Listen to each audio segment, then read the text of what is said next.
जय हिंद। मैं आपको एक केमिस्ट्री का बहुत ही इम्पोर्टेंट टॉपिक लेके आया हूँ, ऑर्गेनिक केमिस्ट्री। ये पूरे रसायन शास्त्र का एक महत्वपूर्ण हिस्सा है। तो उसे हम जानते हैं, जैसे केमिस्ट्री है उसके तीन हिस्से बनाए गए हैं। एक है वो भौतिक रसायन, एक है ऑर्गेनिक मतलब कार्बनिक यौगिक, और तीसरा है इनऑर्गेनिक। तो चलिए आपको बताया जाएगा ऑर्गेनिक केमिस्ट्री। तो ये इसकी शुरुआत कहाँ से हुई थी? तो इसकी शुरुआत कनाडा से हुई थी। कहाँ से हुई थी? कनाडा से। कहाँ से हुई थी? कनाडा। कनाडा में ये जो कहानी है एक गुरु और चेले की है। गुरु और चेले की है। तो ध्यान से समझा जाए। एक गुरु जी थे, उनका नाम था बर्जिलियस। क्या नाम था? बर्जिलियस। बर्जिलियस ने एक जीवन शक्ति का सिद्धांत दिया। जीवन शक्ति का सिद्धांत दिया था। उन्होंने खुला चैलेंज करते हुए कहा था, किसके? तो कार्बनिक यौगिक के बारे में। कार्बनिक यौगिक के बारे में खुला चैलेंज किया था और उन्होंने बताया था कि कार्बनिक यौगिक सिर्फ जीवों के शरीर में पाए जाते हैं, उन्हें प्रयोगशाला में कभी भी बनाया नहीं जा सकता है। ये बात जो है उनका शिष्य जो है कौन? वोहलर। कौन? वोहलर। ये इसको अच्छी नहीं लगी ये बात उसे अच्छी नहीं लगी। उसने सोच लिया था कि जो गुरुजी बोल रहे हैं कि कार्बनिक यौगिक को प्रयोगशाला में बनाया ही नहीं जा सकता है, मैं बना के दिखाऊंगा, मैं बना करके दिखाऊंगा। उसने कंटिन्यू गुरुजी के बात को एकदम चैलेंज की तरह दिल पे ले लिया और लगातार मेहनत करने लगा। और पहली बार ये जो बर्जिलियस ने जो जीवन शक्ति का सिद्धांत दिया था, ये 1915 में दिया था। कब दिया था? 1915 में ये जीवन शक्ति का सिद्धांत का प्रतिपादन किया। लेकिन इनका शिष्य को ये बात पचा नहीं। इसने कंटिन्यू मेहनत करके प्रयोगशाला में, कहाँ? प्रयोगशाला में सबसे पहला कार्बनिक यौगिक यूरिया बना दिया। क्या बना दिया? यूरिया बना दिया। अब देखिए जो गुरु जी की बात है इसको क्या कर दिया? साबित कर दिया कि इन्होंने जो कहा था कि कार्बनिक यौगिक को प्रयोगशाला में नहीं बनाया जा सकता है, वोहलर ने क्या कर दिया? गलत कर दिया और सबसे पहला कार्बनिक यौगिक यूरिया बना करके तैयार कर दिया। इस तरह से पूरे केमिस्ट्री जगत में, पूरे संसार में ये बात छिड़ गई कि सिर्फ यूरिया ही क्या, इसके अलावा और भी बनाया जा सकता है। करीबन 6 लाख कार्बनिक यौगिक अभी जो है ऑर्गेनिक केमिस्ट्री में कौन? कार्बनिक यौगिक मतलब कार्बन से बने यौगिक क्या है? मौजूद है। क्या है? मौजूद है। तो देखिएगा इसके अलावा और भी सारी चीज़ें हम आपको बताते चलते हैं। उसके बाद देखिए, उसके बाद देखा जाए कि कार्बनिक यौगिक के बारे में सबसे पहले कार्बन के बारे में जानना क्या है? जरूरी है। कार्बन के बारे में, तो कार्बन का संकेत क्या होता है? सी होता है। कार्बन का संकेत सी है। और इसकी क्या परमाणु संख्या? क्या परमाणु संख्या कितना है? 6 है। अगर इसका निकाला जाए इलेक्ट्रॉनिक विन्यास, क्या निकाला जाए? इलेक्ट्रॉनिक विन्यास। इलेक्ट्रॉनिक विन्यास निकाला जाए तो 2,4 होता है। मतलब इनके अंतिम कक्षा में 4 इलेक्ट्रॉन, तो इसे आप संयोजी इलेक्ट्रॉन भी कह सकते हैं। संयोजी इलेक्ट्रॉन, या इसे संयोजकता भी कह सकते हैं, संयोजकता भी कह सकते हैं। तो देखिए अभी तक जितना पढ़ा है इसमें से क्वेश्चन क्या आ सकता है कि सब जीवन शक्ति का सिद्धांत किसने दिया? तो जीवन शक्ति का सिद्धांत किसने दिया? बर्जीलियस ने। कब दिया? 1915 में। ठीक है। जीवन शक्ति में क्या कहा गया था कि कार्बनिक यौगिकों को प्रयोगशाला में नहीं बनाया जा सकता है, यह सिर्फ कहाँ पाया जाता है? सजीवों के शरीर में पाया जाता है। इसके अलावा इसके बाद देखिए जीवन शक्ति के सिद्धांत को किसने गलत सिद्ध कर दिया? उनका चेला, उनका शिष्य कौन? वोहलर ने। किसने? वोहलर ने। ये इनका शिष्य वोहलर ने सबसे पहला कार्बनिक यौगिक क्या बना दिया? तो यूरिया। कौन है? यहाँ पर लिखा है यूरिया। यूरिया जो है सबसे पहला कार्बनिक यौगिक है जिसे प्रयोगशाला में बनाया गया। इस कार्बनिक यौगिक के बारे में जानने के लिए कार्बन के बारे में जानना क्या है? बहुत जरूरी है। तो कार्बन की परमाणु संख्या 6, कार्बन का इलेक्ट्रॉनिक विन्यास 2,4, संयोजी इलेक्ट्रॉन कितना होता है? तो संयोजी इलेक्ट्रॉन होता है 4, संयोजकता कितना होता है? तो 4। ये सब क्या है? कार्बन के बारे में। और बात देखिए, अगर कार्बन जो है, कार्बन कार्बन के बीच में हम बॉन्ड देते हैं तो एक कार्बन दूसरे कार्बन से कैसे जुड़े होते हैं? तो एक कार्बन जो है ना दूसरे कार्बन से वांडर वाल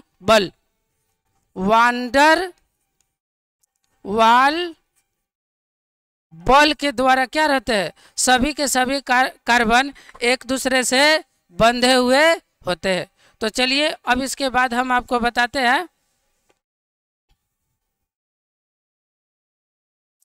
इसके बाद आपको हम बताते हैं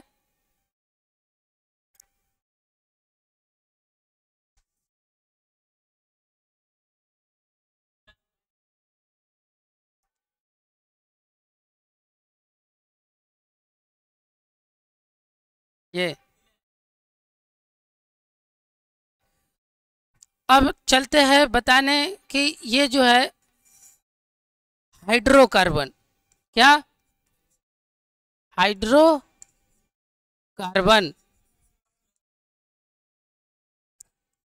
हाइड्रोकार्बन देखिए, हाइड्रोकार्बन जो है 2 प्रकार के होते हैं। कितने प्रकार के? 2 प्रकार के होता है। एक होता है संतृप्त हाइड्रोकार्बन। क्या होता है? संतृप्त हाइड्रोकार्बन। क्या हो जाए?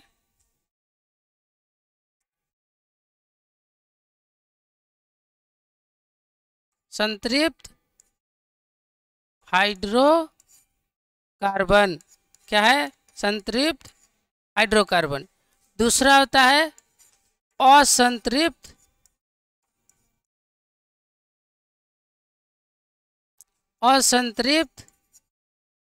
हाइड्रोकार्बन। क्या है? असंतृप्त हाइड्रोकार्बन।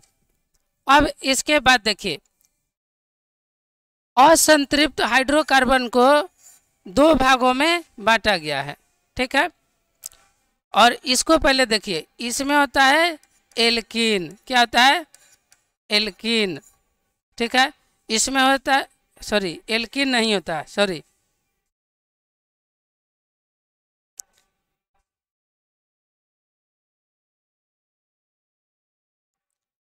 इसमें हो जाएगा एल्केन। क्या हो जाएगा? एल्केन। इसका सूत्र होता है CnH2n+2। इसका सामान्य सूत्र है। क्या है? इसका सामान्य सूत्र है। इधर होता है उसके बाद एल्कीन। क्या हो जाएगा? एल्कीन। और तीसरा हो जाएगा एल्काइन। क्या हो जाएगा? एल्काइन। तो दोस्तों देखिए, एक ट्रिक याद रखिएगा, जोड़ो छोड़ो और घटाओ, जोड़ो छोड़ो घटाओ। इसमें जोड़ने का मतलब 2 जुड़ता है, इसमें छोड़ देंगे CnH2n, इसमें +2 नहीं करेंगे। और इसमें क्या हो जाएगा? CnH2n-2। इसमें जोड़ो, इसमें छोड़ो, इसमें घटाओ। संतृप्त हाइड्रोकार्बन इसे क्यों कहते हैं? क्योंकि कार्बन कार्बन के बीच सिंगल बॉन्ड होता है, इसको जो है असंतृप्त हाइड्रोकार्बन इसलिए कहते हैं क्योंकि इसमें कार्बन कार्बन के बीच डबल बॉन्ड और कार्बन कार्बन के बीच ट्रिपल बॉन्ड होता है। क्या होता है? ट्रिपल बॉन्ड होता है। तो चलते हैं थोड़ा सा अब हम एल्केन के बारे में जानते हैं। किसके बारे में? एल्केन के बारे में। क्वेश्चन आ जाएगा कि संतृप्त हाइड्रोकार्बन कितने प्रकार के, हाइड्रोकार्बन कितने प्रकार के? तो 2 प्रकार के। पहला कौन? संतृप्त, दूसरा कौन? असंतृप्त। इसको कहते हैं सैचुरेटेड, इसको कहते हैं नॉन सैचुरेटेड। अब देखो जी, संतृप्त हाइड्रोकार्बन जो है इसका इसमें एक ही आ जाता है कौन? एल्केन। कितना है? एल्केन। एल्केन को संतृप्त हाइड्रोकार्बन कहते हैं। एल्केन का सामान्य सूत्र हो जाएगा CnH2n+2, CnH2n+2, ठीक ना। लेकिन ये जो असंतृप्त है इसके 2 है, एल्कीन है और एल्काइन है। एल्कीन है और एल्काइन है। एल्कीन का सामान्य सूत्र क्या हो जाएगा? CnH2n, ठीक है। और एल्काइन का सामान्य सूत्र CnH2n-2। ये बहुत ही धाकर चैप्टर है, ठीक ना। अब उसके बाद हम आपको एल्केन को है ना डिटेल समझाते हैं। क्या समझाते हैं? एल्केन को डिटेल समझाते हैं हम।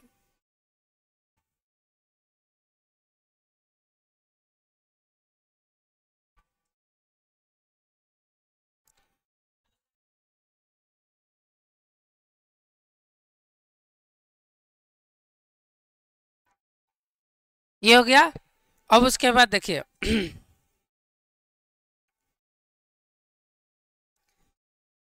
डिटेल से अब जानते किसको? एल्केन को। एल्केन क्या हो जाएगा? एल्केन। बहुत लोग इसे क्या पढ़ते हैं? ऑल्केन। इसकी विशेषता की बात करें तो कार्बन कार्बन के बीच सिंगल बॉन्ड होता है। क्या होता है? सिंगल बॉन्ड होता है। मतलब इसको हिंदी में कहते हैं एकल बंधन। क्या कहते हैं? एकल बंधन। उसके बाद इसमें जो है ना, देखिए एल्केन को जब तोड़ेंगे ना तो एल्क प्लस एन बनता है।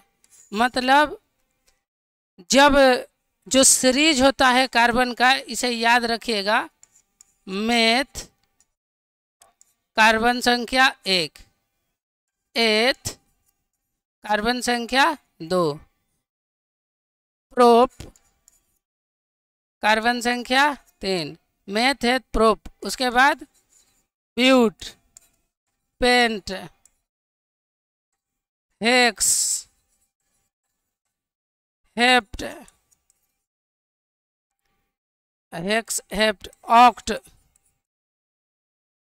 ऑक्ट, नोन, लास्ट में डेक हो जाता है। क्या हो जाता है? डेक। तो इसमें कितना हो जाता है? कार्बनों की संख्या 4, इसमें कार्बनों की संख्या 5, इसमें कार्बनों की संख्या 6, इसमें कार्बनों की संख्या 7, इसमें कार्बनों की संख्या 8, इसमें 9, इसमें क्या हो जाएगा? 10। अब देखिए ये जो है याद करना क्या है? बहुत ज़रूरी है। याद अगर ये नहीं होगा तो मज़ा ही नहीं आएगा। पूरा केमिस्ट्री का खेल क्या है? यही है। क्या है? यही है। तो देखिए जब मेथ में जुटेगा कौन? एन। कौन होगा? एन। जैसे यहाँ पर है एल्क प्लस एन, तो जब मेथ में जुटेगा एन तो बनेगा मेथेन। मेथ में जुटेगा एन तो क्या बनेगा? मेथेन। एथ में ethane, methane, ethane, propane, butane, pentane, hexane, octane, नोनेन, decane. 10 को जो है एकदम बढ़िया से। तो काफ़ी ध्यान से समझा जाए तो हम एल्केन को समझने चले। किसको चले? एल्केन को समझने। तो इसका सामान्य सूत्र जो उसका प्रयोग करके लिखेंगे क्या? जब n बराबर 1, इसलिए CnH2n+2 इसका क्या है? फार्मूला है। तो Cn यहाँ पे कार्बन कितना रखेंगे? 1। कितना रखेंगे? 1। उसके बाद 2 × 1 + 2। तो देखिए सी अकेला हो जाएगा, आई हो जाएगा 2 एकम 2 और 2 4, क्या हो गया 4। इसका नाम हो जाएगा क्या, मेथेन। क्या नाम हो जाएगा, मेथेन। इसका हम बोलेंगे कि इसका संरचना बनाइए। क्या बनाइए, संरचना। तो देखिए संरचना आ जाएगा, इसके चारों तरफ सिंगल बॉन्ड रहेंगे और चारों हैंड पर क्या हो जाएगा, हाइड्रोजन समा जाएगा। ये इसका क्या हो गया, संरचना हो गया, ठीक ना। तो कार्बन नंबर 1 पर बनाए, कार्बन नंबर 1 पर बनाए। उसके बाद देखिए, उसके बाद जो है कार्बन नंबर 1 के अलावा अब 2, 3, 4 पर अभी तो पूरा रख के हमने बनाया था। उसके बाद आपको मैं बताता हूँ।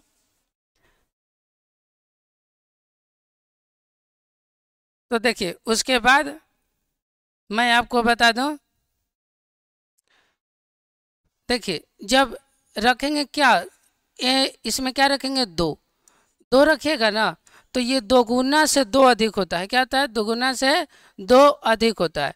तो C2 इसका 2 गुना करेंगे तो 4 और 2 उसमें जोड़ दीजिए। इसका क्या नाम पड़ेगा, एथेन। क्या नाम पड़ेगा, एथेन। इसका देखिए स्ट्रक्चर बना लेते हैं। कार्बन कितना, 2, कार्बन कितना, 2, और इसके बाकी सब पर क्या दे देंगे, सिंगल बॉन्ड।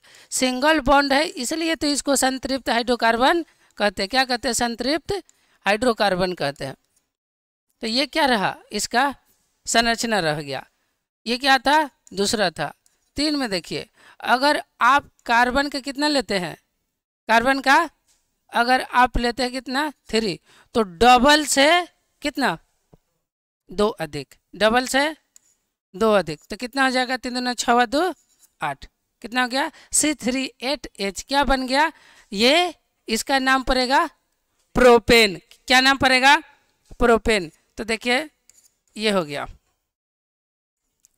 ये हो गया, ठीक ना। तो बाकी सब क्या दे देंगे, हाइड्रोजन दे देंगे। क्या दे देंगे, हाइड्रोजन दे देंगे। और ये इसका संरचना बनाना क्या है, आसान है। बाकी जो है 10 तक, बाकी जो है आप 10 तक समझने के बाद बना सकते हैं। जैसे देखिए अब मैं लाइन से लिख दूँ, अगर मैं लिखूँ C4 तो H कितना होगा, 10, कितना हो जाएगा, 10। अगर C हम 5 लिखते तो H कितना हो जाएगा, कितना, 12, कितना हो जाएगा, 12। अगर हम C लिखते 6 तो H कितना हो जाएगा, 14, कितना हो जाएगा, 14। अगर C हम 7 लिखते तो H कितना हो जाएगा, 16, ठीक है। अगर C हम 8 लिखते H कितना हो गया, 18, ठीक है। अगर C लिखते हैं हम कितना, 9, तो H कितना हो जाएगा, 20 हो जाएगा। फिर अगर हम C लिखते हैं 10 तो ये कितना हो जाएगा, 22 हो जाएगा। मतलब इतना जो है आप याद रखिए। और एल्केन समूह का है तो एन जुटेगा प्रत्येक रूप में, methane, ethane, propane, butane, pentane, hexane, octane, नोनेन और डेकेन। ये जो क्या है आपको हम संतृप्त हाइड्रोकार्बन बताए। इसके अलावा तीनों के जानने के बाद जो है ना आप फंक्शनल ग्रुप पढ़ेंगे। क्या पढ़ेंगे, फंक्शनल ग्रुप। उसमें एल्कोहल, एल्कोहल आ जाएगा जिसका सूत्र जो है ना सिंगल बॉन्ड OH होता है। तो बहुत सारा जो है ना इसके बाद क्या है फंक्शनल ग्रुप है। तो इसको पढ़ाने के बाद मैं नेक्स्ट बार आपको बताने वाला हूँ, क्या नेक्स्ट बार बताने वाला हूँ एल्कीन और एल्काइन, डबल बॉन्ड और ट्रिपल बॉन्ड। तब तक के लिए जय हिंद, थैंक यू।